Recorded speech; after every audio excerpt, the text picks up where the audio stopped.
नमस्ते बच्चों, मैं सरोज गोस्वामी, सनातन धर्मराज के महाविद्यालय ब्यावर।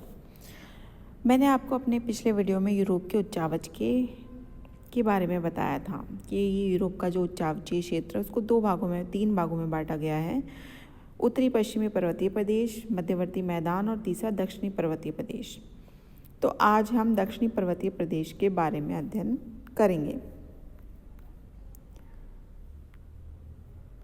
यूरोप का जो दक्षिणी पर्वतीय प्रदेश है, यूरोप महाद्वीप के दक्षिण में पूरब से पश्चिम तक, यहाँ पर आपके देखो तो इसके अंदर पूरब से लेकर के पश्चिम तक लगातार आपके पर्वतों की श्रृंखलाएं हैं। इसे अल्पाइन पर्वतमाला कहा जाता है। इस पर्वतीय प्रदेश में अनेक भू-आकृति देखने को मिलती है, जिसमें पर्वत, पठार, घाटियाँ, मैदान विशिष्ट रूप से उल्लेखनीय हैं। इस प्रदेश में दो प्रकार के पर्वत क्रम हैं। मध्य प्राचीन पर्वतीय खंड में हर्सेनियन क्रम के पर्वत पाए जाते हैं और अल्पाइन पर्वतीय प्रदेशों को तीन भागों में बांटा गया है। पेनेरीज, ये आपके देखो तो ये है आपके पेनेरीज, फिर है आल्पस, ये है आल्पस, फिर है कार्पेंथियस और आपके ये हैं कार्पेंथियस। तो इस प्रकार से आपके ये जो पर्वत श्रृंखलाएं हैं, यहाँ पर कई पर्वत श्रृंखलाएं देखने को मिलती हैं। इसको अध्ययन की सुविधा की दृष्टि से चार भागों में बांटा गया है। मध्य के प्राचीन पर्वत जिसमें कि आपके हर्सिनियन तंत्र के जो पर्वत हैं उनको शामिल किया जाता है। इसमें सर्वप्रथम जो हर्सिनियन जो तंत्र के पर्वत हैं वो घिसने के कारण इनकी ऊंचाई, अपरदन के कारण, इनमें जो काट छाट होने के कारण इनकी ऊंचाई कम हो गई है। इनमें बहुत से पर्वत तो केवल पठार मात्र में ही रह गए हैं। इसमें आपके कौन से पठार हैं? वो हैं इसके अंदर स्पेन का मेसेटा पठार,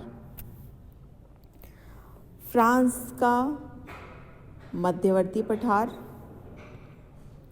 ब्रिटेन प्रायद्वीप के पठारीय क्षेत्र, ब्लैक फॉरेस्ट, बोहेमिया का पठार, राइन नदी के पश्चिम में जूरा पर्वत, वॉस्जेस पर्वत, सार्डिनिया का पठार, सिसिली द्वीप पर स्थित आपके व इटली और स्पेन के प्रायद्वीपीय क्षेत्र। तो इस प्रकार से ये आपके हर्सिनियन कर्व के पर्वत क्रम हैं, जो कि अब अपरदन के कारण बहुत नीचे हो गए हैं और काट छाट के कारण ये पठार के रूप में ही रह गए हैं। इन पठारों के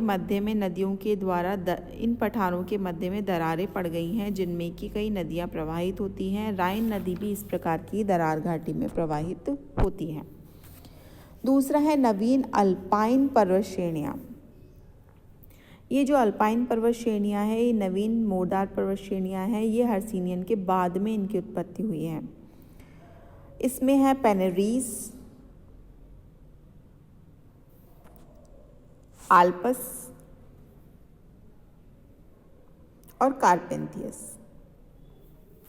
इसके अलावा पूर्व में स्थित बाल्कन, ये जो बाल्कन है ये क्रीमिया और कॉकेशस, यहाँ पर आपके कॉकेशस, तो क्रीमिया और कॉकेशस के पर्वत भी इन्हीं मोरदार पर्वतों के उदाहरण हैं। इस पर्वत क्रम में हिमानी अपरदन से अनेक हिमानी अपरदन के कारण जो हिमानी झीलों की उत्पत्ति हुई है। इसमें ल्यूक्रेन, ज्यूरिच, ब्रिज आदि झीलें विख्यात हैं। आल्प्स पर्वत में कई दर्रे हैं। दर्रे का मतलब ये है कि ऐसा स्थान, दो पर्वत श्रृंखलाओं के मध्य में ऐसा स्थान जिससे होकर रास्ता गुजरता है, उसको हम दर्रा कहते हैं, जिससे कि आवागमन की सुविधा होती है। इसमें सिम्पलन, सैंड, गोथार्ड, ब्रेनर, सैम्ब्रिंग और माउंट सैनिस प्रमुख दर्रे हैं। इस पर्वत श्रृंखला के जो प्रमुख पर्वत श्रेणियां हैं वो हैं पेनरीज, जैसा कि मैंने आपको बताया, ये फ्रांस और स्पेन के सीमा रेखा पर, ये स्पेन है और ये फ्रांस है, इसकी सीमा रेखा पर ये पर्वत स्थित हैं। इसके बाद में है आपके इस जो पेनरीज है, इस पेनरीज की जो ऊंचाई है वो 3000 मीटर से अधिक है। इसको पार करना कठिन है। इसकी सबसे ऊंची चोटी पिको डी अनेटो है। ये पर्वत अल्पाइन भूश्रृंखला के हैं। इसमें 3 दर्रे हैं जिससे कि आवागमन की सुविधा होती है। कॉल डी ला पर्चे, ला पैर्थर, कॉल डी सोम प्राट। दूसरा है आल्पस पर्वत। ये यूरोपीय महाद्वीप के सबसे ऊंचे पर्वत हैं। इनका निर्माण टैथिस सागर नामक भूसन्नति के मलबे में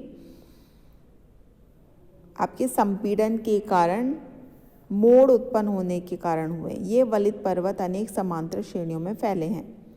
इसका जो सबसे ऊंचा शिखर है वो माउंट ब्लैक है। इसकी ऊंचाई 4810 मीटर है। यह शिखर फ्रांस और इटली की सीमा पर स्थित है। ये मैंने आपको बताया, ये फ्रांस और इटली की सीमा पर स्थित क्षेत्र है। इस पर्वत को 4 भागों में बांटा जाता है। आल्पस, फ्रांस के आल्पस पर्वत, स्विट्जरलैंड के आल्पस पर्वत जिसको कि जूरा पर्वत, प्री आल्पस और हर्बोनियन आल्पस या दक्षिण के पिनाइन आल्पस के नाम से भी इसको जाना जाता है। ये पर्वत भूमध्य रेखा तथा उत्तरी ध्रुव के ठीक मध्य में स्थित हैं। इन पर्वतों की बहुत सी चोटियां 4000 मीटर से अधिक ऊंची हैं। फ्रांस का माउंट ब्लैक आल्पस पर्वत सबसे ऊंची, यूरोप की दूसरी सबसे ऊंची चोटी है। आल्पस पर्वत में हिमानी नदियां, झीलें, लटकती घाटियां इत्यादि जो भौगोलिक दृश्य हैं वो देखने को मिलते हैं।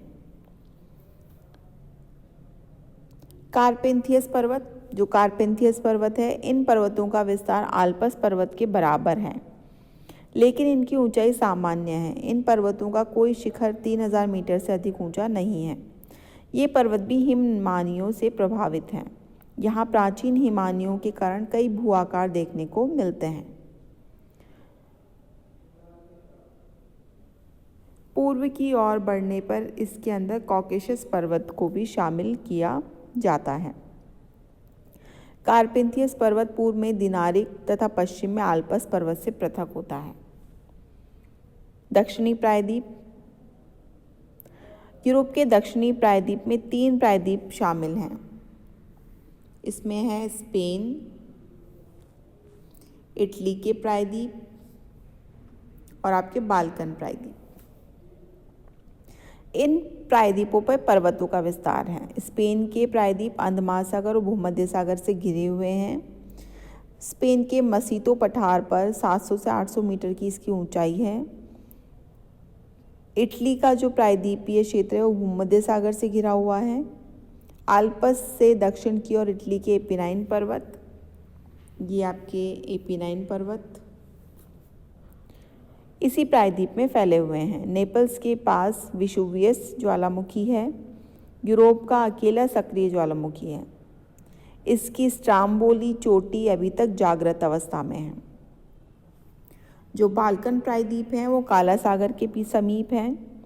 बाल्कन प्रायद्वीप की श्रेणियां 1500 से 2500 मीटर तक ऊंची हैं। इसकी सबसे ऊंची श्रेणी जम्रूकल है।